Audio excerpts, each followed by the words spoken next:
دورے کے بعد داخلہ ہوتا ہے نا اس میں. تو یہ ایک تھوڑی سی یاد دہانی ہے. آپ کو پتہ ہے حضرت حکیم الامہ مولانا اشرف علی تھانوی رحمہ اللہ تعالی کا جو کمال تھا, انہوں نے معاملات کے دین کو زندہ کیا ہے. عبادات پر تو سب بھی بولتے ہیں, نماز کے فضائل, زکوٰۃ کے فضائل, حج کے فضائل لوگ کرتے بھی ہیں. آپ کو پتہ ہے سب سے زیادہ ریشو عمرہ کرنے کا پاکستانیوں کا ہے, کرپشن میں بھی سب سے آگے ہیں. تو عمرہ بھی سب سے زیادہ ہو رہا ہے, کرپشن بھی سب سے زیادہ. اس کا مطلب معاملات کا دین زندہ نہیں ہے, یہی مطلب ہوا نا. عبادات کا دین کسی حد تک زندہ ہے, معاملات کا دین زندہ نہیں ہے. اسی وجہ سے حکیم الامہ کو حکیم الامہ کہا جاتا ہے. انہوں نے معاملات کے دین کو بہت حد تک زندہ کرنے کی کوشش کی ہے. بلکہ میں آپ کو بتاؤں, اگر آج آپ کو کسی کے معاملات درست نظر آ رہے ہیں دینداروں میں, تو اس کے پیچھے حکیم الامہ کے شاگردوں کا ہاتھ ہوگا یا ان کی کتابوں کا ہاتھ ہوگا. میں جب جامع دارالافتاء میں آیا, حضرت مفتی رشید احمد صاحب رحمہ اللہ تعالیٰ سے ہم نے تعلق قائم کیا, تو مجھے یاد ہے ہم نے جب بائک کھڑی کی نا, تو تھوڑی سی دیوار سے ہٹا کے, جیسے کہ نارمل لوگ بائک کھڑی کرتے ہیں, تو حضرت کے خلیفہ تھے, شاگرد تھے, انہوں نے فوراً تنبیہ کی کہ موٹر سائیکل کو دیوار سے بالکل چپکا کے کھڑا کرو. بہت غصے ہوئے کہ یہ کیسے کھڑی کی ہے بائک. زندگی میں پہلی مرتبہ ہمیں کسی نے ٹوکا تھا کہ موٹر سائیکل پارک ایسے کی جاتی ہے کہ دیوار سے بالکل چپکا دو. حالانکہ اگر دیوار سے تھوڑی سی ادھر تھی پھر بھی گلی میں گزرنے کا راستہ تھا, لیکن ان کا کہنا یہ تھا کہ اگر راستہ اور زیادہ کشادہ ہو جائے اور لوگوں کو گزرنے میں اور آسانی ہو تو اس میں کیا حرج ہے. تو وہ استاذ بھی پٹھان تھے, تو بہت غصے ہوئے کہ کیسے بائک کھڑی کی ہے تم نے.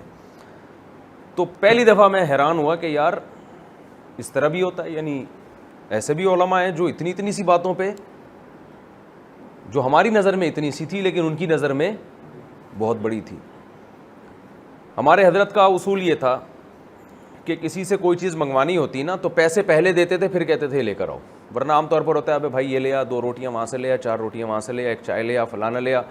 اتنے لوگوں کے قرضے اپنے اوپر اکٹھے کر لیے, پھر آ رہے ہیں حضرت وہ آپ نے مجھ سے چائے منگوائی تھی, کہہ رہے آپ نے 4 روٹیاں منگوائی تھی. اور بہت سے طلبہ تو شرما شرمی میں کہتے ہی نہیں ہیں کہ استاد سے کیا مانگنا. اس بے ڈھنگے پن سے ہمارے حضرت کو بہت شدید نفرت تھی, اور یہ حضرت نے حکیم الامہ ہی سے سیکھا تھا یہ کہ بھئی پیسے پہلے پکڑا دو تاکہ طالب علم کی طبیعت پہ بوجھ نہ رہے. اور اگر پہلے نہیں دیے ہیں, وہ لے کر آ گیا, تو حضرت لازمی پیسے دیتے تھے اس کو. ایک مرتبہ ایسا ہوا ہے کہ ایک ڈاکٹر صاحب سے حضرت نے کوئی دوا منگوائی. حضرت تو دوائیں کھاتے نہیں تھے, پتہ نہیں کیا چیز تھی, کوئی خاص وٹامن کی کوئی گولی ہوگی یا کیا تھا. وہ ڈاکٹر لے کر آئے, حضرت نے پیسے دیے تو انہوں نے کہا نہیں پیسے نہیں لوں گا. حضرت نے فرمایا ہمارے ہاں ہدیے کا اصول یہ ہے کہ جو خود سے ہدیہ دے بغیر کسی وجہ کے تو اس کو تو ہم قبول کرتے ہیں, لیکن جب ہم کسی سے کوئی چیز منگواتے ہیں تو میں پھر آگے اپنی زبان میں بتا رہا ہوں, پھر اس کے باپ کو بھی پیسے لینے, یہ حضرت نے باپ کے لفظ استعمال نہیں کیے, یہ پیسے آپ کو لینے پڑیں گے. یعنی حضرت کی نظر میں یہ ہدیے کا اصول ہی نہیں ہے کہ کام کروانے کے بعد پھر چلو پیسے نہیں لے رہے, پیسے اب آپ کو لینے پڑیں گے. کیا مطلب, اگر آپ کو گفٹ دینے کا خیال تھا ویسے ہی پیسے دے دیتے آپ. وجہ اس کی حضرت نے اتنی سختی اس لیے کی اس میں کہ بعض دفعہ اگلے کو پیسے مانگتے ہوئے شرم آ رہی ہوتی ہے کہ یار اتنے بڑے عالم ہیں, حضرت مفتی تقی عثمانی صاحب کے استاذ ہیں, اب ان سے میں ڈسپرین کے پیسے بھی لوں, ان سے میں ایک گولی کے پیسے بھی لوں, تو دل میں ذرا سا بھی اس کا بال آ سکتا ہے. تو آپ دیکھیں معاملات میں کتنا معاملے کو کلیئر رکھا ہے کہ بھائی ہدیہ کسی کو خود سے خیال آئے تو وہ تو مکمل طیب خاطر کے ساتھ ہوتا ہے. چیز منگواؤ اور پیسے پی جاؤ, یا طالب علم کہے نہیں پیسے نہیں لے رہا, بعض دفعہ اسے شرم آ رہی ہوتی ہے. تو یہ سب چیزیں ہیں جن کو عوام میں زندہ کرنے کی ضرورت ہے. اسی کو تو معاملات کہتے ہیں نا, اور کس کو کہتے ہیں معاملات. دیکھو 2 قسم کے حقوق ہیں, ایک اللہ کے اور ایک اللہ کے بندوں کے. اچھا, جو اللہ کے بندوں کے حقوق ہیں وہ بھی حقیقت میں ہیں اللہ ہی کے. کسی کو قتل نہ کرنا اصولی طور پر تو یہ حقوق العباد میں ہے نا, بھائی حقوق العباد میں. یہی وجہ ہے کہ آپ نے مثال کے طور پر زید کو قتل کر دیا, اللہ نہ کرے, تو زید کے وارثوں کو حق ہے کہ آپ سے انتقام لیں یا آپ کو معاف کریں. یہاں شریعت براہ راست دخل اندازی نہیں کرتی. شریعت کہتی ہے فقط جعلنا لولیہ سلطانا، ہم نے یہ اختیار دیا ہے مقتول کے ولی کو، کیونکہ حقوق العباد میں سے ہے نا بھائی. مقتول کے ولی کو حق ہے کہ آپ کو معاف کرے، آپ کو اسے دیت لے یا ویسے فری پھوکڑ میں چھوڑ دے. آپ اس کا بندہ مارا ہے تو اس سے پوچھو. اللہ میاں کہہ رہے ہیں بھائی یہ بزبان حال گویا یہ ان کا مسئلہ ہے، یہ میرا مسئلہ نہیں ہے. لیکن دوسری طرف ہم دیکھتے ہیں کہ اللہ کہتے ہیں جو کسی کو جان کر قتل کرے گا فجزاؤہ جہنم خالدا فیہا، جہنم میں ہمیشہ جلے گا اور اللہ کا اس پر لعنت اور غضب ہوگی.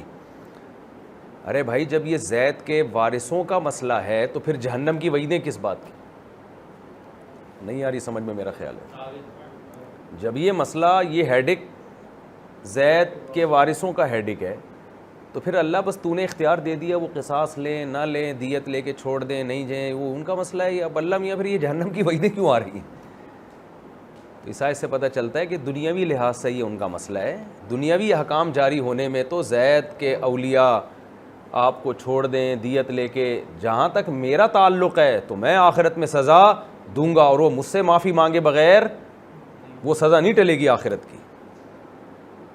تو اس سے پتہ چلتا ہے کہ جو حقوق العباد ہیں، خالص حقوق العباد، وہ پہلے حق اللہ ہیں بعد میں حقوق العباد ہیں. اصل سزا تو اس میں اللہ کی طرف سے ملے گی. تو ہمارے ہاں جو یہ کانسیپٹ ہے نا کہ اسلام میں دو قسم کے حقوق ہیں، ایک اللہ کے اور ایک اللہ کی مخلوق کے، اس کا ایک صحیح مطلب ہے ایک غلط مطلب ہے. غلط مطلب یہ لیا جاتا ہے کہ جو مخلوق کے حقوق ہیں اس کا اللہ سے کوئی تعلق نہیں ہے. یہ غیر مسلموں کا نظریہ ہے. تبھی غیر مسلم کو اعتراض ہوتا ہے کہ چور کا چوری کرتا ہے تو ہاتھ کیوں کاٹتے ہو بھائی؟ اس کا ہوتا ہے کہ نہیں ہوتا؟ بھائی ایک آدمی نے کسی کے 20,000 روپے چوری کیے، فرض کرو وسیم بھائی کے، ستار بھائی نے وسیم بھائی کی چوری کی، کتنے؟ 20,000. وسیم بھائی کے 20,000 گئے ہیں. وسیم بھائی میں اگر تھوڑی سی عقل اور شعور ہوگا وہ کبھی بھی نہیں چاہیں گے کہ 20,000 کے بدلے میں ستار کا ہاتھ کاٹ دوں. تو کہیں گے 20,000 کا ہاتھ تھوڑی، ہاتھ تو 20 کروڑ کا ہے. وسیم کو خواہش یہ ہوگی کہ بھائی میرے 20,000 مل جائیں اور ستار کے 2-4 چترول بولو لگ جائے. 20,000 میں اتنا ہی بنتا ہے، 2 تھپڑ 4 تھپڑ یا بہت زیادہ 1 مہینے کی جیل. کیا خیال ہے؟ تو اس لیے غیر مسلم اعتراض کرتا ہے بھائی جس کی چوری ہوئی ہے، جس کے 20,000 روپے گئے ہیں، اس کا حق ہے نا، اس کا نقصان ہوا ہے، وہ ہاتھ کاٹنے پر راضی نہیں ہے، اور آپ مدعی سست گویا گواہ چست، آپ اس کا مصداق بن کے کروڑوں روپے کا ہاتھ کاٹ رہے ہو 20,000 کے چکر میں. تو غیر مسلم جو ہے نا، غیر مسلم، اس کو یہ اعتراض ہوتے ہیں اسلامی سزاؤں پر. اس کی وجہ یہ ہے کہ اسے یہ معلوم نہیں ہے کہ اسلام میں حقیقی معنوں میں صرف حق اللہ ہی ہے، حق العباد حقیقی معنوں میں نہیں ہے. ہم سب اللہ کے غلام ہیں، اللہ نے ہمیں اپنے لیے بنایا ہے. تو اللہ کا کہ جو مخلوق کا حق جب ضائع کیا جاتا ہے تو اللہ یہ سمجھ رہا ہے، یہ سمجھتا ہے کہ یہ میرا حق ضائع ہو رہا ہے، میں نے منع کیا ہے کہ چوری مت کرو. اب اگر تم چوری کر رہے ہو تو وسیم کا نقصان نہیں کر رہے، تم میرے حکم کی نافرمانی کر رہے ہو. ہاں اس کی مثال ایسے ہے جیسے رسول اللہ صلی اللہ علیہ وسلم نے فرمایا کہ قیامت کے دن اللہ تعالیٰ کہیں گے کہاں ہیں وہ لوگ جب میں بھوکا تھا تو انہوں نے مجھے کھلایا ہے بھائی، کہاں ہیں وہ لوگ جب میں پیاسا تھا تو انہوں نے، بولنے پر گورنمنٹ نے پابندی لگائی ہے، انہوں نے مجھے پلایا. لوگ کہیں گے اللہ تو کہاں بھوکا ہو سکتا ہے، تو کہاں پیاسا ہو سکتا ہے؟ تو اللہ کہیں گے میری مخلوق بھوکی تھی، تم نے اسے کھلایا تو گویا مجھے کھلایا. تو اس کا مطلب یہ ہے کہ غریب کا پیٹ بھرنا یہ بھی غریب کا حق نہیں ہے، کس کا حق ہے؟ اللہ کا حق ہے. اچھا یہ بات سمجھ میں آنا جو ہے نا مثالوں کے بغیر، چونکہ ممکن یہ کانسیپٹ اسلام آپ کے دماغ میں ڈالنا چاہتا ہے کہ اصل میں اللہ ہی کا حق ہے. اب چونکہ اللہ مخلوق کی خدمت سے خوش ہوتا ہے نا، تو وہ دونوں حقوق آپس میں کیا ہو گئے ہیں؟ مرج ہو گئے ہیں، تو پتہ ہی نہیں چلتا. اس لیے اللہ نے بعض احکام ایسے دیے ہیں جس سے یہ تصور دماغ میں اچھی طرح سے بیٹھ جائے کہ یہ جو میں تمہیں غریبوں کو کھلانے کا حکم دے رہا ہوں نا، یہ اصل میں میری عبادت ہے، غریبوں کی خدمت ضمناً ہے، اصل میں میری عبادت ہو رہی. اسی وجہ سے بقرعید کے موقع پہ اللہ نے جانور کاٹنے کا حکم دے دیا، جو ایک نوعیت کا بظاہر اول نظر میں ظلم ہے، تاکہ یہ بتانے کے لیے کہ جب میں احسان کا حکم دوں تو احسان ہے، اور جب میں بظاہر ظلم، حقیقی ظلم نہیں ہے یہ، ایسا کام کا حکم دوں جو بظاہر دیکھنے میں کیا لگے ظلم ہے، تو پھر یہی کرنا پڑے گا تمہیں۔ پھر وہاں اگر اپنی عقل لڑا رہے ہو نا کہ نہیں جانور کو کیوں کاٹیں، اس گائے نے بیچاری نے کیا بگاڑا ہے ہمارا، ایک صاحب کہنے لگے حاملہ گائے کی قربانی جائز نہیں ہے، میں نے کہا کیوں؟ کہنے لگے اس کے معصوم بچے کا کیا قصور ہے؟ میں نے کہا اس ماں نے کیا کیا بیچاری نے، جو وہ کیا گناہوں کی کالک لے کے آئی ہوئی ہے، وہ اس کے بیل سے ناجائز تعلقات تھے، یا وہ باپ کی مرضی کے بغیر گھر سے بھاگی ہے؟ جیسے وہ بچہ معصوم ہے تو اس کی ماں بھی تو معصوم ہے نا، اس میں کیا ہے؟ اسی وجہ سے صحابہ نے پوچھا یا رسول اللہ یہ قربانی کیا ہے، یہ قربانی کیا ہے؟ یعنی بظاہر اس کی لاجک سمجھ میں نہیں آتی، تو آپ صلی اللہ علیہ وسلم نے جواب دیا سنت ابیکم ابراہیم، تمہارے باپ ابراہیم کی سنت۔ کیا مطلب؟ ابراہیم علیہ السلام تو بیٹے کو ذبح کر رہے تھے، اس کی کوئی لاجک سمجھ میں آتی ہے؟ یعنی حقوق العباد میں سب سے بڑی حق تلفی کسی انسان کو قتل کرنا ہے، یہ پوائنٹ ٹو بی نوٹڈ ہے، اس کو خوب سمجھیں۔ حقوق العباد میں سب سے بڑا ظلم کیا ہے؟ قتل نفس سے بڑا کوئی ظلم ہے؟ کسی کے پیسے چرا لیں، کسی کی عزت آپ اچھال لیں، سب سے بڑا جرم کیا ہے؟ جان سے ہی بیچارے کو آپ نے مار دی۔ تو ابراہیم علیہ السلام کو قتل انسان کا حکم دیا گیا، انسان کے قتل کا۔ نمبر 2، انسان بھی مسلمان کا قتل کافر کے قتل سے بولتے کیوں نہیں؟ دگنا ہے، یعنی قتل کی نوعیت میں یہ جرم اس سے بھی بڑا جرم ہے۔ تیسری چیز آپ بیان کر لیں، تیسرا جرم بظاہر، تیسرا کیا ہے کہ چلو ان کی بات میں پہلے کر لیتا ہوں، بچے کا قتل، جو اگر مجرم ہو بھی تو بھی وہ مجرم نہیں ہے، نابالغ بچہ تو مکلف نہیں ہے نا، اس کی تو غلطی شریعت نے بھی معاف کی ہے، اس کے تو ساری، وہ تو روزہ رکھ کے توڑ دے تو کفارہ نہیں ہے اس کے اوپر، طلاق دے تو طلاق نہیں ہوتی، شادی ہو جاتی ہے، وہ بھی ابا کرائے گا تو ہوگی ورنہ خود کی نہیں ہوگی۔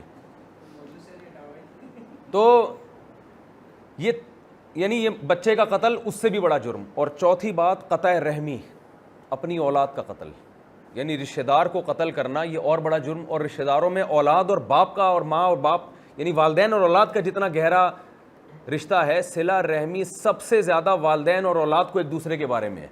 یعنی اس نوعیت کا قتل انسانی تاریخ میں اتنا بڑا جرم کہ اس نوعیت کے قتل سے بڑا جرم کوئی دنیا میں جرم ہو نہیں سکتا، اس کا ابراہیم علیہ السلام کو حکم دیا جا رہا ہے۔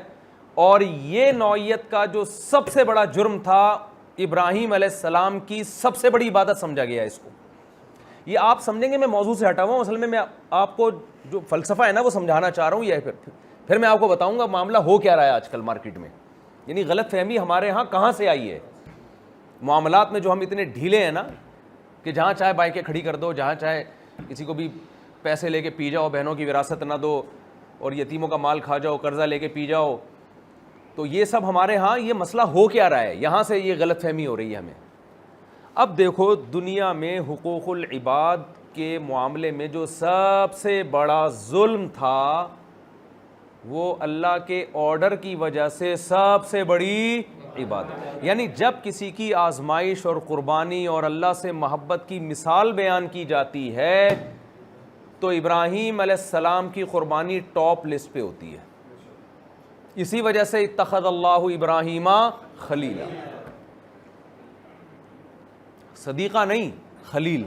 خلیل اور صدیق میں آپ کو پتہ ہے فرق، جو کہ مجھے پتہ ہے نہیں پتہ ہوگا آپ کو، لیکن پھر بھی پتہ ہے، فرض کر لیتے ہیں پتہ ہے، صحیح ہے نا؟ تو لو کنت متخذا خلیلا لاتخذت ابا بکر خلیلا، حدیث میں ہے نا۔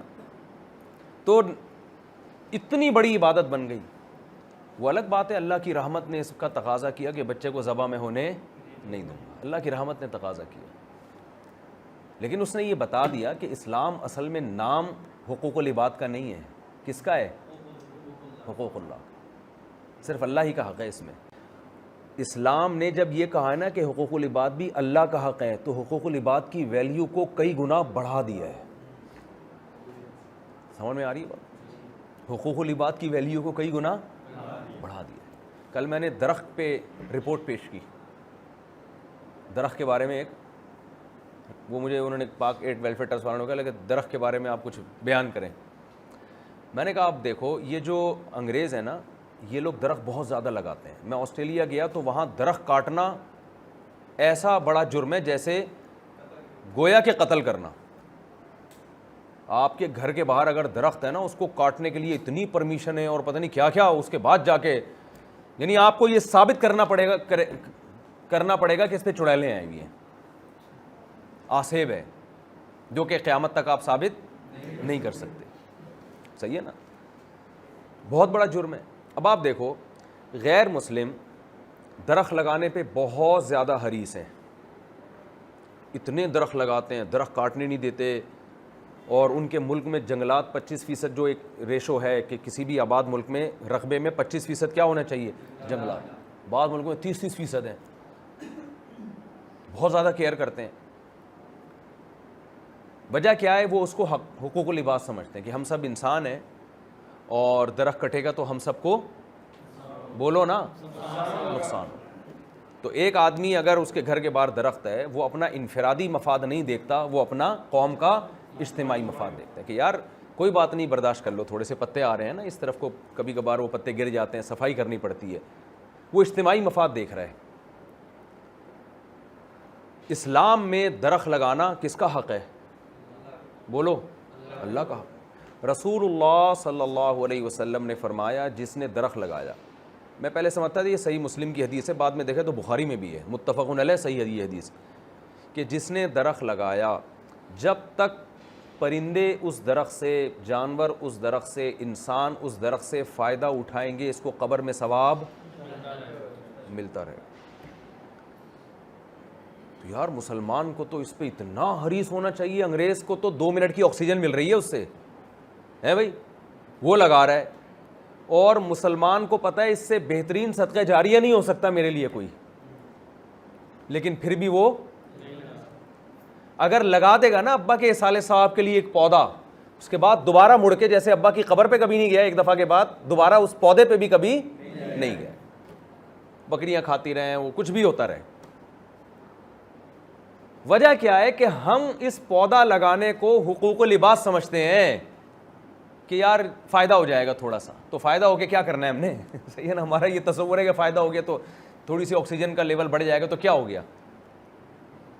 حالانکہ ہمیں اس پر, اس کی ایک اور مثال دیتا ہوں. کل میں پرسوں میں بیان کر رہا تھا, ایک صاحب نے مجھ سے کہا کہ میں کورونا کی ویکسین کیوں لگاؤں. ابھی میں کورونا کے فضائل نہیں بیان کروں گا, ایک مثال آ گئی ہے سامنے کہ میں کورونا کی ویکسین کیوں لگاؤں, میں کورونا کی ویکسین کیوں لگاؤں. میں اللہ پہ توکل کرتا ہوں, مجھے ضرورت نہیں ہے, اور میں اس پہ ایگری ہوں, اگر میں کورونا سے مر گیا تو مر گیا, میں اس پہ ذہنی طور پر تیار ہوں, تو میں نہیں لگا رہا. میں نے اس سے کہا, میں نے کہا دیکھو, جس چیز میں لوگوں کا اجتماعی فائدہ ہوتا ہے نا, آپ چائنا میں ایک آدمی, اچھا وہ کہنے گورنمنٹ زبردستی کیوں ٹھوس رہی ہے ویکسین, میری پرسنل لائف ہے, میں ذاتی طور پہ نہ لگاؤں تو نہ لگاؤں, یہ گورنمنٹ زبردستی کیوں ٹھوس رہی ہے. میں نے کہا چائنا میں جو ایک آدمی جس کو فرسٹ ٹائم کرونا ہوا تھا,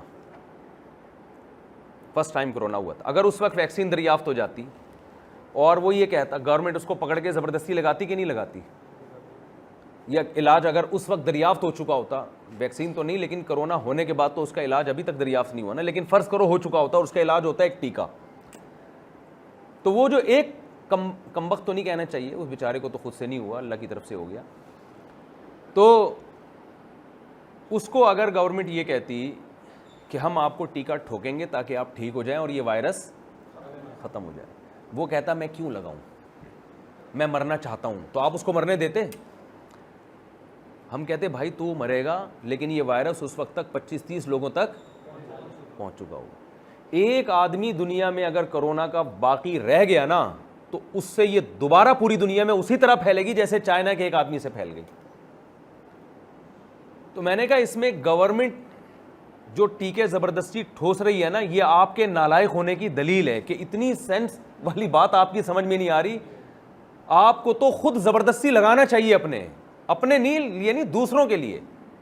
تو میں یہ عرض کر رہا ہوں کہ ہمارے ہاں اجتماعی چیزوں میں کہ بھائی ان چیزوں کا تعلق حقوق اللہ سے, اصل میں حقوق اللہ سے ہے. یعنی اگر آپ کی وجہ سے کسی انسان کو ضرر ہوگا تو اس کام سے بچنا حق اللہ ہے. اللہ کے حق کی وجہ سے آپ کے لیے اس سے بچنا فرض ہے. اگر آپ نہیں بچو گے آپ گناہگار ہوگے. اس پہ ریڈ سگنل پہ ہم جو گاڑی روکتے ہیں, کیوں روکتے ہیں؟ اس لیے کہ آپ کہو تو میں تو تیار ہوں اس کے لیے, ٹکر ہو جائے تو کوئی مسئلہ, میں تو ابھی جلدی میں جا رہا ہوں, میں رسک لینے کے لیے تیار ہوں. بھائی آپ کو جب ٹکر ہوگی تو صرف آپ کو نقصان نہیں ہوگا, ہو سکتا ہے وسیم بھائی گھٹنوں سے محروم ہو جائیں, ہو سکتا ہے کوئی ستار نام کا آدمی جا رہا ہو.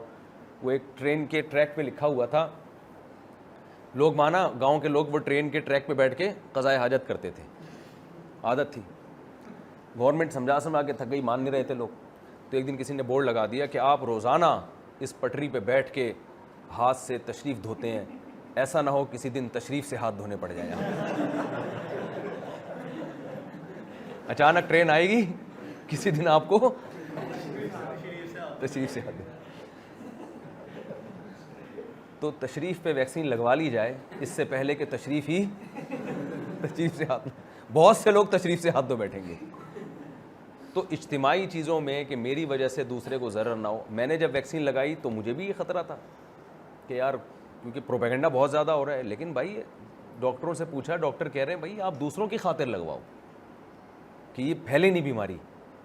ایک آدمی سے بعد لگوائی ہے, تو پہلے تو ایجاد ہی نہیں ہوئی تھی نا, کیونکہ ہمیں جب کورونا ہوا ہم تو ٹھیک ہو گئے, لیکن میرے گھر والوں کو ہو گیا. پھر اس کے بعد وہ اتنا خطرناک ہوا کہ بڑی مشکل سے صحت ملی ہے, اور پھر ان کی وجہ سے پتہ نہیں اور کتنے لوگوں کو ہو گیا ہوگا. تو ہم تو ٹھیک ٹھاک گھوم رہے ہیں, لیکن پتہ نہیں کتنے بندے ہم نے قبر میں پہنچا دیے ہوں گے. وہ تو قیامت میں پتہ چلے گا کہ اللہ تعالیٰ کہیں گے یہ جو بزرگ فی الحال ان کا ارادہ دنیا سے جانے کا نہیں تھا, یہ جو الفلاحیہ مسجد کے امام صاحب اور مفتی طارق مسعود صاحب کو جو کورونا ہوا تھا, یہ اس دن جو ان کے منہ پہ آ کے چھینکے تھے, تو یہ تو خود تو بچ گئے تھے, لیکن اگلے کا انا للہ انہوں نے کرا دیا. اللہ نہ کرے اس کا اللہ اگر حساب مانگ لے تو کیا جواب ہے آپ کے پاس. تو معاملات میں اس چیز کو سمجھنا ضروری ہے کہ یہ عبادات ہی ہیں. یہ تو فقہاء نے آسانی کے لیے اس کی تقسیم کر دی ہے کہ ظاہری لحاظ سے یہ معاملات ہیں, حقوق العباد ہیں, اور ظاہری لحاظ سے, ورنہ اسلام میں حق اللہ, حقوق العباد بھی کس کا حق ہے؟ اللہ. اس لیے اس پہ سزائیں بہت ہیں. اب آپ یہ دیکھو, قرآن کہہ رہا ہے کہ ان الذین یاکلون اموال الیتامی ظلما انما یاکلون فی بطونہم نارا. جو یتیم کا مال کھاتا ہے, یتیم کے مال پہ جب بھی آپ بیان کریں گے نا, ایک بات ذہن میں رکھیں, میں چونکہ عوامی مزاج کو سمجھتا ہوں بہت حد تک, ہمارے ہاں بہت سارے بیان علماء کے وہ مس کالوں کی طرح ضائع ہو جاتے ہیں. اس پہ آپ بڑی وعیدیں سناتے ہیں پبلک کو, آپ قرآن کی آیتیں سناتے ہیں, آپ حدیثیں سناتے ہیں, لیکن لوگ سمجھتے ہیں ہمارے بارے میں ہو ہی نہیں رہا ہے, یہ تو یتیموں کا مال کھانے کے بارے میں ہو رہا ہے, ہم تو یتیموں کا مال کھاتے ہی نہیں ہیں. سمجھ رہے ہیں؟ ہمارے علماء کے بہت سے بیان وہ ایک مس کال کی طرح ضائع ہو جاتا ہے, حالانکہ بڑے زبردست بیانات ہوتے ہیں وہ. تو مولانا نفیس صاحب جانتے ہیں, جب میں درس قرآن کی ٹریننگ دیا کرتا تھا, اس بات پہ بہت فوکس کیا کرتا تھا, قرآن کی آیتوں کو موجودہ زمانے پر منطبق کریں. اس کی ایک اکثر میں مثال بھی دیتا ہوں. قرآن میں آتا ہے وَيْلٌ لِّلْمُطَفِّفِينَ الَّذِينَ إِذَا اكْتَالُوا عَلَى النَّاسِ يَسْتَوْفُونَ. تباہی بربادی ہے ان لوگوں کے لیے جو ناپ تول میں کمی کرتے ہیں, اپنا حق پورا لیتے ہیں اور دیتے ہوئے ڈنڈی مارتے ہیں. جب آپ اس آیت پہ بیان کرو گے تو صرف پیاز ٹماٹر آلو والے سمجھیں گے کہ یہ ہمارے بارے میں بیان ہو رہا ہے, مدرسے کے استاذ سمجھیں گے ہمارے بارے میں بیان نہیں ہو رہا, طلبہ سمجھیں گے ہمارے بارے میں بیان نہیں ہو رہا, گورنمنٹ کے امپلائز سمجھیں گے ہمارے بارے میں بیان نہیں ہو رہا, آرمی کے آفیسر سمجھیں گے ہمارے بارے میں بیان نہیں ہو رہا, فوجی سمجھیں گے ہمارے بیان میں بیان نہیں ہوگا, پولیس سمجھے گی ہمارے بارے میں بیان نہیں ہو رہا, میاں سمجھے گا میرے بارے میں نہیں, بیوی سمجھے گی میرے بارے میں نہیں, ساس سمجھے گی میرے بارے میں نہیں, بہو سمجھے گی میرے بارے میں نہیں. لیکن آپ ایک اصول ہمیشہ قرآن کا یاد رکھیں, اس سے آپ کو انشاءاللہ بہت فائدہ ہوگا. وہ اصول پتہ ہے کیا ہے؟ قرآن ہمیشہ جزیات کے ضمن میں اصول بیان کرتا ہے. یہ اللہ کی اور نبی کی عادت ہے. ایک اہل حدیث سے میری بحث ہوئی, وہ کہنے لگے کہ ایصال ثواب صرف صدقات و خیرات کا جائز ہے. کس کا جائز ہے؟ قرآن پڑھ کے بخشنا، نماز پڑھ کے ثواب پہنچانا یہ نہیں ہے. میرا مقصد ابھی مناظرے سنانا نہیں ہے، میرا مقصد جو میں آپ کو دعویٰ کر رہا ہوں نا، مثال سے بات سمجھ میں آتی ہے نا. قرآن کی عادت ہے، قرآن مثالوں سے بات سمجھاتا ہے نا. تو انہوں نے کہا حدیث میں صدقے کا ذکر ہے. صحابی نے پوچھا، ایک روایت میں صحابیہ کا ذکر ہے، ایک میں سعد بن عبادہ رضی اللہ عنہ کا ذکر ہے کہ میری ماں کا انتقال ہو گیا، میں ان کے لیے صدقہ کرنا چاہتا ہوں. افا اتصدق عنہا. ایک میں اب بعد میں دیکھا ایک حدیث میں باپ کا بھی ذکر ہے، لیکن ان سے جو میری ڈیبیٹ ہو رہی تھی وہ ماں کے بارے میں کہ ماں کا ذکر ہے. تو وہ کہنے لگے اس میں صدقے کا ذکر ہے، صدقے کے علاوہ کسی اور چیز کا ذکر نہیں، تو صدقہ جائز ہے. میں نے کہا اس میں تو ماں کا ذکر ہے، باپ کا تو نہیں ہے، تو پھر صرف ماں کے لیے ایصال ثواب جائز ہونا چاہیے، باپ کے لیے. اور چلو دوسری حدیث ہمیں مل گئی اس میں باپ کا ذکر ہے، تو پھر دادا کے لیے تو نانا کے لیے نہیں ہونا چاہیے. آپ کو چلو وہ بھی ضمناً ماں باپ میں ہی داخل ہے، تو پھر پھپھی کے لیے تو بالکل ایصال ثواب اسلام میں حرام ہے. کیا ہو گیا بھائی؟ اسلام میں پھر خالہ کے لیے آپ ثواب، ابا اماں کے لیے تو ہو سکتا ہے، جبکہ اہل حدیث حضرات کہتے ہیں صدقہ ہر میت کے لیے جائز ہے. تو یہاں اماں سے مراد اماں نہیں ہے، مرحوم ہے. تو صدقے سے مراد صدقہ نہیں ہے، نیکی ہے، کیونکہ صدقہ کیا ہے ایک تو یہ جزیہ ہے، لیکن اس سے قاعدہ کلیہ بیان کیا جا رہا ہے، اصول بیان کیا جا رہا ہے کہ مرنے کے بعد میت کا اپنا اخپل عمل تو ختم ہوتا ہے، دوسرے کا عمل اس کے لیے ختم نہیں ہوتا. یہ قاعدہ ہے، اس پہ آپ کروڑوں جزیات فٹ کر سکتے ہیں. رہا اس پر یہ اشکال کہ پھر صحابہ میں یہ معمول کیوں نہیں تھا قرآن پڑھ کے ثواب پہنچانے کا، تو اس کے دو جواب، ایک تحقیقی ایک الزامی. الزامی جواب یہ کہ صدقے کا بھی کوئی معمول ہمیں نظر نہیں آتا.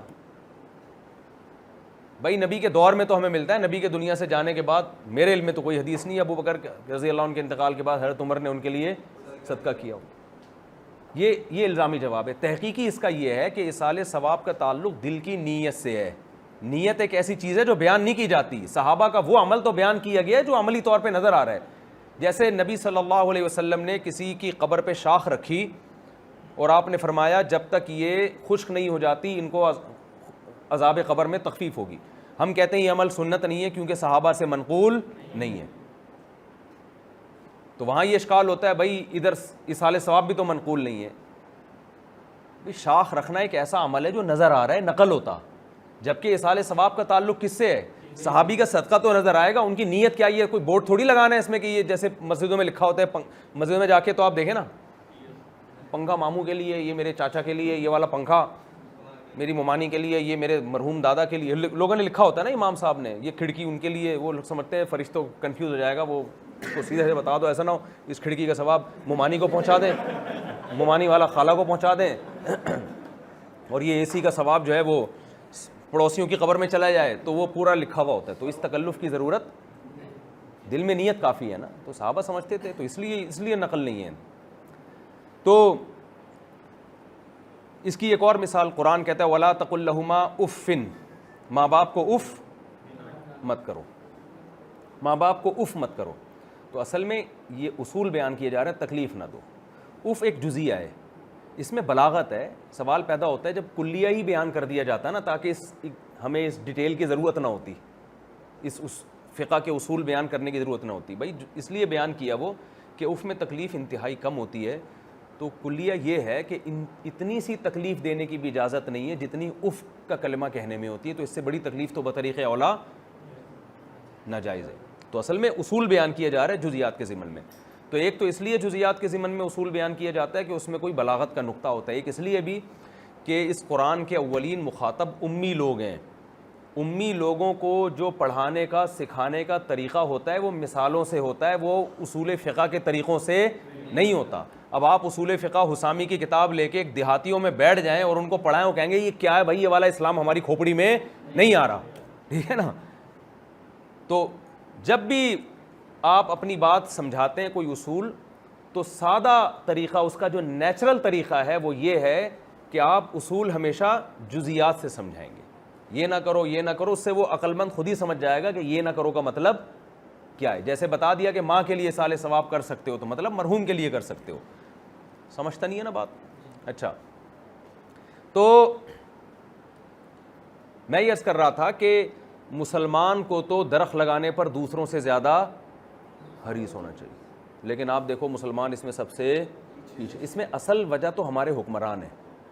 ایک میرے اشکال بھی ہوتا ہے کہ یار مسلمان جو ہے نا, مسلمان ہو کے بھی دنیا میں خیر کے کاموں میں پیچھے اور غیر مسلم ہو کے بھی آگے. تو ایک اسلام پر ایک بھارل دھبا تو لگتا ہے نا کہ اسلام ان کو موٹیویٹ ہی نہیں کر پا رہا ہے. گویا اسلام میں اتنا معاذ اللہ جان ہی نہیں ہے کہ اسلام ان کو موٹیویٹ کر پا رہا ہے. اس کا جواب میں لوگوں کو یہ دیتا ہوں کہ یہ جو غیر مسلم ممالک میں کچھ جو خیر کی چیزیں نظر آ رہی ہیں, بہت سے تو خیر ہے ہی نہیں, جن کو ہم سمجھتے ہیں کہ خیر ہے وہ حقیقت میں خیر نہیں ہے. وہ ایک صاحب کا میں اکثر واقعہ سناتا ہوں, وہ ہر جگہ, وہ بھی جزیات کے ضمن میں اصول سکھاتا ہوں میں ان سے.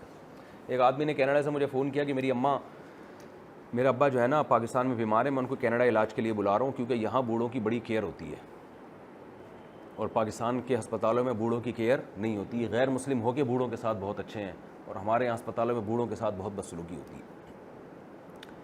میں نے ان سے کہا اگر یہ غیر مسلم ہو کے بوڑھوں کے ساتھ اتنے اچھے ہیں تو یہ اپنے ابا کو علاج کے لیے دوسرے ملک سے اپنے ملک کیوں نہیں بلاتے, اور آپ پاکستانی ہو کے ابا بوڑھوں کے لیے اتنے گندے ہیں تو آپ اتنے اچھے کیوں ہیں کہ اپنے بوڑھے ابا کو علاج کے لیے یہاں بلا رہے ہیں. نہیں آئی بات سمجھ میں. پھر میں نے کہا وہ نرس جو یہاں آپ کے ابا کے ساتھ اچھا سلوک نہیں کرتی پاکستان میں, جس کی وجہ سے آپ اپنے ابا کو یورپ کی نرس کے پاس لے کر جا رہے ہو یا کینیڈا کی نرس کے پاس لے کے جا رہے ہو, اس نرس سے پوچھو کہ آپ اپنے ابا کے ساتھ بھی یہ سلوک کرتی ہو. اور یہ جو نرس آپ کے ابا کی اتنی اچھی کیئر کرے گی کینیڈا میں, اس سے پوچھو کہ کیا تم اپنے ابا کے ساتھ بھی اتنی اچھی کیئر کرتی ہو؟ اگر کرتی ہو تو اولڈ ہاؤس میں کیوں جمع کرایا اس کو بھائی تم نے؟ بہت مشکل ہے بات سمجھانا میرا خیال. تو ہاں زبردست بات کی مولانا نفیس صاحب نے. او بھائی یہ وہ والے اخلاق ہیں جو ایئر ہوسٹس کے ہوتے ہیں, مسکرانے کے پیسے ملتے ہیں. اخلاق کی ابتدا اگر بوڑھوں کے ساتھ حسن سلوک کا جذبہ ان لوگوں میں اچھا ہے تو باپ سے کیوں نہیں شروع کر رہے اس جذبے کو؟ اصل میں کمرشل ہے ہر چیز. ہاسپٹل میں جاب 2 منٹ میں جائے گی اگر کسی بوڑھے سے بدسلوکی کرے وہ. ایئر ہوسٹس کے اخلاق جو مسافروں کے ساتھ اتنے اچھے ہوتے ہیں, اس پہ ایئر ہوسٹس کو پیسے ملتے ہیں, ثواب نہیں ملتا. ثواب جب ملے گا جب اپنے میاں کے ساتھ بھی ایسے اچھے اخلاق. ایک ایئر ہوسٹس مجھے ایئرپورٹ پہ ملی, کہہ رہی میں نے ایئر ہوسٹس کے اخلاق والا بیان آپ کا سنا, بڑا اچھا لگا. اس میں نے ایک مثال دی تھی کہ جہاز میں آپ بیٹھ کے جیسے ہی بٹن دباتے ہیں ایئر ہوسٹس فوراً آ جاتی ہے, کیا چاہیے 10 دفعہ آپ منگواؤ لا کے دیکھیں. یہی ایئر ہوسٹس جب آپ کی بیوی ہو, گھر میں ہو, آپ بٹن پہ پاؤں رکھ کے کھڑے ہو جاؤ, حقیقت ہے یہ پولیس آ جائے گی, یہ نہیں آئے گی. حقیقت ہے پولیس آ جائے گی, بھائی کیا ہو گیا اتنی دیر سے الارم بج رہا ہے, خیریت تو نا, یہ نہیں آئے گی. تو اس لیے بہت سی جو ہم چیزیں وہاں بیان کرتے ہیں نا خوبیاں, ان کی تہ میں خوبی نہیں ہے, لا ہے, قانون ہے. اس لیے میں لوگوں کو ایک مثال دیتا ہوں کہ ان کا سسٹم سے میری مراد قانون نہیں, یعنی جو قانون کو نافذ کرنے والے ادارے ہیں, جو قانون پر سختی سے عمل کرایا جاتا ہے, یہ سسٹم اور یہ ان کے حکمرانوں سمیت ہمیں 1 ہفتے کے لیے دے دو, ہم ان سے 10 گنا اچھے ہو جائیں گے. ہمارے والے 1 ہفتے کے لیے ان کو ادھار دے دو, وہ ہم سے 20 گنا بدتر نہ ہو تو ہمارا نام بدل دینا. وہاں ہر چیز قانون کی گرفت میں ہے. ہمارے ہاں لا قانونیت کے باوجود اتنی خیر کا ہونا بھی ایک اچنبے کی بات ہے. یہ صرف اسلام کی وجہ سے ہے, مذہب کی وجہ سے ہے, ورنہ قانون تھوڑی یہاں حرکت میں آ رہا ہے. مذہب کی وجہ سے ہے کہ لوگ وفا کرتے ہیں اور لوگ وہ کہنے لگا یہاں جو ہے نا لوگ عورتوں کو دیکھتے ہیں. میں نے کہا تم وہاں عورتوں کے حقوق کے جو اتنے قوانین بنے 2 دن کے لیے یورپ امریکہ میں آپ وہ قانون کو ایک طرف رکھ دیں, پھر دیکھو وہاں کتنی عورتوں کی عزت محفوظ ہے, پھر دیکھتے ہیں ہم کیا ہوتا ہے وہاں پہ. تو یہاں جتنی عورتیں محفوظ ہیں وہ صرف خدا کے خوف کی وجہ سے محفوظ ہیں, اور جتنی عورتوں کی عصمت دری ہو رہی ہے وہ لا قانونیت کی وجہ سے ہو رہی ہے, وہ اسلام کی وجہ سے نہیں ہو رہی. خیر جلدی سے بات کو سمیٹتا ہوں میں. تو آپ لوگوں نے عوام میں خود بھی عوام کو بھی یہ باور کرانا ہے کہ اسلام میں حقوق العباد کس کا حق ہے؟ اللہ کا. لہذا اس پہ سزائیں وہی ہیں جو حقوق اللہ کو ضائع کرنے پر ہوتی ہیں, اور وہ تھوڑی سزائیں, کیونکہ اللہ جیسے بڑا ہے تو اس کی حق تلفی بھی بڑی ہے. اشکال ہوتا ہے نا ایک بندہ قتل کر دو اتنے سال جہنم میں کیوں جلے گا؟ بھائی بندہ ایک مارا ہے تو ٹھیک ہے کچھ سال سزا ہونی چاہیے, بس ختم. یوں دیکھ لو بھائی اس بندے نے 20 سال مزید زندہ رہنا تھا فار ایگزامپل, تو 20 سال کے لیے اس کو بھی جیل میں ڈال دو, اللہ میں یہ کر لیتا چلو 20 سال جہنم میں جلے, اللہ تو کہہ رہے ہیں طویل عرصے. تو بھائی اللہ کا حق نافرمانی کی حیثیت بدل جاتی ہے. آپ باپ کی باپ نے کہا پانی پلاؤ, آپ نہیں پلا رہے, ماموں نے کہا پانی پلاؤ, آپ نہیں پلا رہے, جرم ایک ہے لیکن وزن میں فرق ہے. بھائی کہہ رہا ہے پانی پلاؤ, آپ نہیں پلا رہے, تینوں کی نافرمانی ہے. باپ کی نافرمانی پہ سزا کچھ اور, ماموں کی نافرمانی پہ کچھ اور, بھائی کی نافرمانی پہ کچھ اور, دوست کی نافرمانی پہ تو کچھ بھی نہیں ہے, وہ پلاؤ وغیرہ جاؤ خود ہی اٹھ کے پی لے. تو نوعیت کیا ہو رہی ہے؟ تبدیل. تو اسی طرح اللہ کی نافرمانی پہ جرم کی سزا اللہ کے حساب سے ہوگی جو اللہ نے آگ رکھی ہے. اس لیے ہمارے جتنے اکابر تھے وہ حقوق العباد میں بہت زیادہ, جیسے نماز کی حفاظت کرتے تھے نا, نماز کی آپ کو پتہ ہے جو نمازی آدمی ہے زمین آسمان ادھر سے ادھر جائے نماز نہیں ضائع ہونے دیتا. وہ ہم نے سفر کے دوران دیکھا ہے کہ شدید سردی میں کسی کو رات کو احتلام ہو گیا, شدید سردی میں اٹھ کے غسل کر رہے ہیں فجر کی نماز ضائع نہ ہو.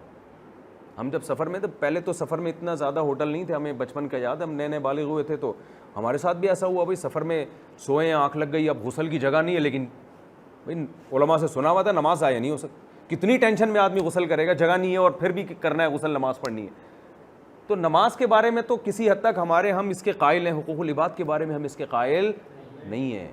تو بھائی وہ بھی اللہ کا حق ہے, یہ بھی اللہ کا حق.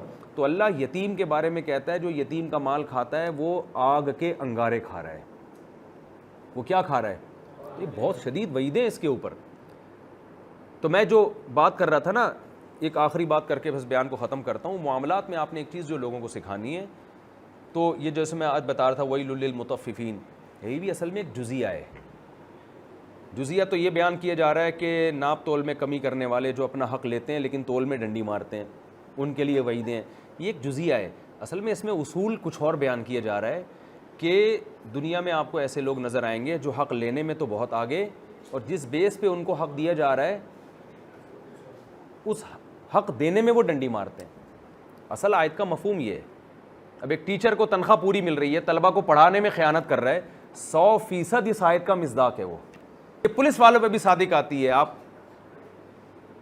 ایس ایچ او صاحب پہ بھی صادق آتی ہے. آپ تنخواہ لے رہے ہو لیکن محلے میں امن قائم کرنا جو آپ کی ذمہ داری تھی وہ آپ ذمہ داری پوری نہیں کر رہے, تو 100% اس آیت کا مصداق ہے. تباہی ہے ان لوگوں کے لیے. یہ ٹیچروں پہ بھی صادق آتی ہے جو تنخواہیں لے رہے ہیں, پڑھائی میں ڈنڈی مار رہے ہیں. یہ میاں بیوی پہ بھی صادق آتی ہے. عورت رخصت ہو کے آپ کے گھر میں آئی ہے, اس نے اپنا حق آپ کا حق آپ کو دے دیا, آپ کی بیوی بنی, آپ کو اولاد دے رہی ہے, آپ کو وہ جو اس نے آپ کو یہ فائدہ پہنچایا ہے, وجہ کیا ہے کہ وہ یہ سمجھ کے آئی تھی کہ نان نفقہ کون اٹھائے گا؟ شوہر اٹھائے گا. چلو اپنے ماں باپ کو گھر چھوڑو, وہاں چلو, یہ مجھے عزت دے گا, محبت دے گا, نان نفقہ اٹھائے گا. آپ نے رخصتی کروا کے گھر بھی لیا, بچے بھی آپ نے, میرا بیان سنا ہوا تھا تو اسپیڈ سے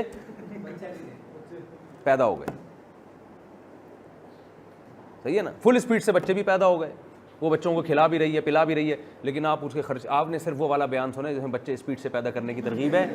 حاملہ عورت کی صحت کا خیال رکھنا ہے, اس کو کھلانا پلانا ہے, جو فیڈ کرانے والی بچی ہے اس کی خوراک کا, عورت ہے اس کی خوراک کا خیال کرنا ہے, اس پہ کام کا بوجھ کم ڈالنا ہے. یہ والے آپ اتفاق سے اس دن بیان میں موجود نہیں تھے. وہ ایک آدمی گیا ٹی وی کا اینکر انٹرویو لینے کے لیے, تو دیکھا کہ ایک آدمی گڑھا کھود رہا ہے اور دوسرا فوراً اس میں مٹی ڈال کے بند کر رہا ہے. اس نے کہا یہ کیا حماقت ہے, اتنی محنت سے یہ گڑھا کھود رہا ہے, دوسرا مٹی ڈال رہا ہے.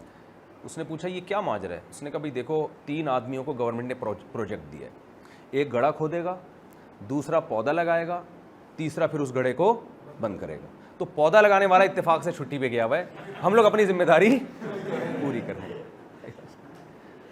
پودا لگانے والا اتفاق سے چھٹی پر, تو ہم نے کہا اپنا گورنمنٹ کے کام تو اسی طرح ہوتے ہیں نا. اب آپ دیکھو نا, پہلے سڑک بنتی ہے, پھر اس کے بعد کھدائی ہوتی ہے اس سڑک کی, کیونکہ پانی کی لائن ڈالنے والے کو بعد میں ملا ہوتا ہے. تو گورنمنٹ کے کام ایسے ہی ہوتے ہیں. تو آج پبلک کے کام بھی, 4 شادیوں پر بیان سنا تھا, عدل والا بیان اتفاق سے اس دن موجود تھے نہیں. صحیح ہے نا, کہ برابری بھی کرنی ہے. تو یہ بیوی پہ بھی صادق آتا ہے, شوہر پہ بھی. عورتیں شوہر کو نچوڑ لیتی ہیں پورا, کھا کھا کے اس کی آمدن کی ایسی کی تیسی. یہ کل ایک بڈھا آیا میرے پاس بیچارہ, اتنی ٹینشن میں, کہہ رہا ہے میں دبئی میں لاکھوں روپے کما کے میں بیوی کو کھلا دی, اب میں ریٹائر ہو گیا ہوں, تو اب میں سوائے گھر میں صلواتیں سننے کے میرا کوئی کام نہیں ہے. تو عورت نے کیا کیا, اس کو پوری آمدن, صحت بھی نچوڑ لی اس کی, پیسہ بھی نچوڑ لیا, اب وہ کسی کام کا نہیں ہے, تو اب بیچارہ وہ سوائے تانے سننے کے. تو یہ بھی اس آیت کا کہ اپنا حق تو آپ نے پورا وصول کر لیا, اب اس کا حق یہ ہے کہ اس کو بڑھاپے میں تھوڑا سکون. تو ہو سکتا ہے جھوٹ بول رہا ہوں, لیکن ایسا ہوتا تو ہے نا, بعض لوگوں کے ساتھ تو بہرحال ایسا ہوتا ہے. تو وہ مجھے پتہ ہے کیا کہتا ہے, کہتا ہے میں آپ کے پاس آیا ہوں تھوڑا سکون حاصل کرنے کے لیے. وہ بوڑھا بیچارہ مجھے یہ کہہ رہا ہے میں آپ کے پاس آیا ہوں تھوڑا آپ کے پاس آ کے طبیعت ریلیکس ہو جاتی ہے, کہہ رہے گھر. تو میں نے کہا یار آپ اندازہ لگاؤ اس آدمی کی زندگی, تو یہ تو مرے گا تھوڑے دنوں میں, کیونکہ اب یہ تو گھر میں پڑا ہوا ہے بیچارہ, ریٹائر ہو گیا, سکون کے لیے میرے پاس آ رہا ہے. حالانکہ سکون کے لیے قرآن میں کہیں ہے کہ لتسکنوا الیہ, سکون کے لیے تو بیوی کا تذکرہ ہے, لتسکنوا الیہا کہیں ہے لتسکنوا الیہ, الٹا ہی ہو گیا, وہ میرے پاس آ رہا ہے سکون کے لیے. تو میں نے 2-3 چٹکلے اس کو سنایا نا, بڑا ہنسا نا. اس کے بعد یہ کہنے لگا کہ میں آیا اسی وجہ سے تھا کہ میں پاگل ہو گیا ہوں گھر میں نا. تو میں نے کہا اگر آپ لوگ سکون کے لیے میرے پاس آئیں گے, میں سکون کے لیے کس کے پاس جاؤں گا. وہ ہمارے محلے میں ایک فاحشہ لڑکی تھی, شکر ہے چلی گئی, وہ دروازے پہ کھڑی رہتی ہے, لڑکوں کو دعوت دیتی تھی, اللہ معاف فرمائے, وہ خیر گھر تبدیل کروا دیا ان کا لوگوں نے. تو ایک بندہ میرے پاس آیا, کہہ رہا ہے یار عجیب عورت ہے یہ. میں نے کہا کہ کہہ رہا ہے مجھے کہہ رہی ہے مجھے لے کے بھاگ جاؤ. میں نے کہا پھر تم نے کیا کہا, کہہ رہا ہے میں نے کہا میں تجھے لے کے بھاگوں گا, مجھے کون لے کے بھاگے گا پھر, میں تو کہیں کا نہیں رہوں گا نا, میں تو تجھے ٹھکانہ دے دوں گا, تیرا کوئی ٹھکانہ نہیں ہے کہ مجھے پھر کون ٹھکانہ دے گا. تو وہ بہاری تھے, وہ بڑے باتوں کے تیز تھے, کہنے لگے میں نے اس سے کہا کہ میں تجھے لے کے جب بھاگوں گا تو مجھے کون لے کے بھاگے گا, مجھے کون ٹھکانہ دے گا. اچھا, تو اسی طرح یہ جو یتیم کی آیتیں ہیں نا, یتیم کے بارے میں لوگ یہ سمجھتے ہیں یہ عیدی سینٹر سے کسی یتیم کے چپل چرانے کے وعیدیں بیان ہو رہی ہیں. عیدی سینٹر میں جو لوگ کام کرتے ہیں تو صدقے کے بکرے آتے ہیں تو وہ بعض عملہ لوگ کھا جاتے ہیں. اصل میں قرآن کی یہ آیتیں بیان ہو رہی ہیں ان لوگوں کے بارے میں کہ جب باپ مر جاتا ہے تو بڑا بھائی چھوٹے بھائی کی وراثت کھا جاتا ہے, بڑا بھائی چھوٹی بہن کی وراثت کھا جاتا ہے. آج کل تو بڑی بہنوں کی کھائی جا رہی ہے وراثتیں, تو چھوٹیوں کی تو وہ کون پوچھتا ہے. تو جب آپ بتاؤ گے نا کہ بڑا بھائی چھوٹی بہن کی وراثت یا بھائی کی وراثت جو کھا رہا ہے, آگ کے انگارے کھا رہا ہے, کیونکہ وہ یہ دیکھ رہے ہوتے ہیں یار ہم کھا بھی رہے ہیں تو بچے کی صحت پہ تو کوئی اثر نہیں پڑ رہا, یہ تو پھر بھی ٹھیک ہے ماشاءاللہ فٹ فاٹ, یہ تو کوئی نقصان نہیں. او بھائی یہ اللہ کا حکم ہے کہ اس کی وراثت اس کے حوالے کرنی ہے آپ نے, یہ اللہ کا حکم ہے. تو اس میں یتیم نہیں پوچھے گا, اللہ پوچھے گا آپ سے. آپ اللہ کا حق سمجھ کے اس کو دو گے, یتیم کا حق سمجھ کے نہیں دو گے. یتیم کیوں آپ کے انگارے کھلائے گا آپ کو, وہ تو زیادہ سے زیادہ کہے گا بھائی کروڑوں کی جائیداد کھا گئے, بڑا ہو کر کہے گا وہ ساری واپس کر دو, اس کو آگ کے انگاروں سے کیا لینا دینا. تو یہ تو اللہ کا حق ہے, اللہ پوچھے گا آپ سے. تو اس لیے جب آپ یہ بتائیں گے کہ بڑا بھائی کھا, تو ہو سکتا ہے آدھے بھائی کھا کے بیٹھے ہوئے ہوں, جو بیان میں آپ کے بیٹھے ہوں گے نا وہ آدھے کھا کے بیٹھے. اور بہن کی وراثت کا اگر آپ نے کسی گاؤں میں تذکرہ کر لیا کہ بہنوں کی وراثت کھاتے ہو, تو شاید آپ اکیلے ہو جو نہیں کھا کے بیٹھے ہوئے ہو. پھر ہیلمٹ پہن کے بیان کریں. وہ تو سبھی الا ماشاء اللہ, گاؤں دیہاتوں میں تو کوئی بھی نہیں دے رہا ہوتا. تو یہ معاملات کا دین زندہ کرنے کی ضرورت ہے, اس طرح سے کہ عوام کو یہ سمجھانا ہے کہ یہ حقوق العباد نہیں ہے, یہ کیا ہے, بولو نا بھائی, حقوق العباد. آپ اگر کرائے پہ رہتے ہیں تو یہ آپ کی ذمہ داری ہے مالک مکان کو کرایہ دینا. ایک آدمی نے کرایہ دار تھا, مجھے کہتا ہے کہ یار ہر 5 تاریخ کو مالک مکان سر پہ آ کے کھڑا ہو جاتا ہے, کرایہ دو, 2 دن بھی سانس نہیں لینے دیتا. میں نے کہا آپ بہت نالائق ہو, آپ 1 سے 5 تاریخ تک ڈیلے کرتے ہو, حالانکہ 1 مہینہ آپ نے مکان استعمال کر لیا. اب آپ کی ذمہ داری ہے آپ اس کو پہلی تاریخ کو اس کے گھر پہ جا کے گھنٹی بجا کے کھڑے ہو جاؤ. نہیں آتا لفافے میں یوں کر کے پیسے پھینک کے واپس آ جاؤ. آپ سمجھ رہے ہو, الٹا کام ہو رہا ہے. اور میں اکثر بتاؤں, میں نے دیکھا یہ کہ مالک مکان کرایہ دار کو تنگ نہیں کرتا, کرایہ دار مالک مکان کو بہت تنگ کرتا ہے. وہ اس گھر کو اپنے باپ کا گھر سمجھنا شروع کر دیتا ہے. ایگریمنٹ کی خلاف ورزی کر رہے ہوتے ہیں, پھر نکالنا مشکل ہو جاتا ہے مالک مکان کے لیے. تو یہ ساری چیزوں کا خیال کرنا چاہیے. تو کافی ہے میرا خیال ہے اتنا. کوئی سوال پوچھنا ہو تو آپ پوچھ سکتے ہیں.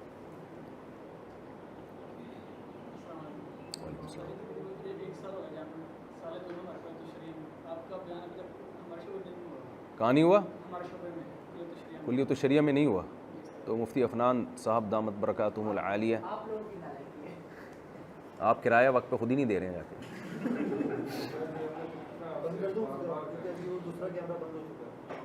تو اس سے کچھ نہیں ہوتا, چلنے دو نا, کہ سوال کوئی اچھا آ جائے, ہو سکتا ہے.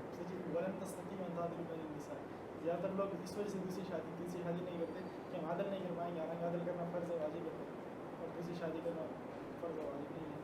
یہ جو ہے نا کہ عدل نہیں کر پائیں گے، یہ ایک وہم بھی ہے لوگوں کو. اکثر لوگوں میں اللہ نے عدل کی صلاحیت، ان کو الیکشن میں کھڑا کر دو نا، سب کھڑے ہو جائیں گے. حالانکہ حاکم جو عدل نہ کرے اس پر تو بہت شدید وعیدیں ہیں، لیکن الیکشن میں سارے کھڑے ہو جائیں گے، بولیں گے ہم عدل کر سکتے ہیں. تو یہ ایک کام نہیں کرنا ہے تو اس کے 100 بہانے. واقعی کوئی نہیں کر سکتا ہو تو پھر اس کے لیے تو جائز نہیں ہے، لیکن واقعی ہے یا نہیں ہے یہ پھر سنجیدگی سے غور کرے نا آدمی.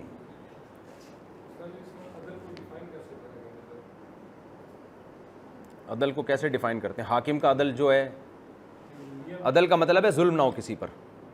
العدل ضد الظلم، علامہ شامی نے لکھا ہے کہ ظلم سے بچنا عدل ہے. تو آپ کسی زوجہ پہ ظلم نہ ہونے دیں، اس کے واجب حقوق ادا کرتے رہیں. اٹ از کالڈ عدل.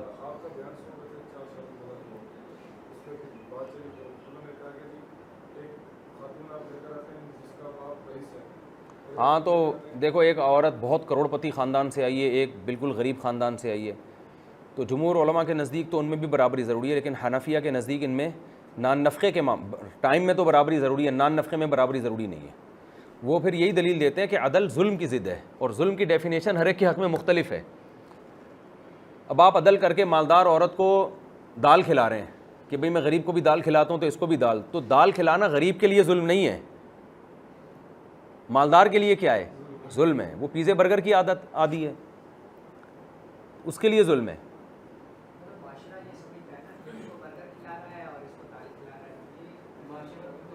تو سب کے سامنے نہ کھلائے نا، گھر میں لے آئے،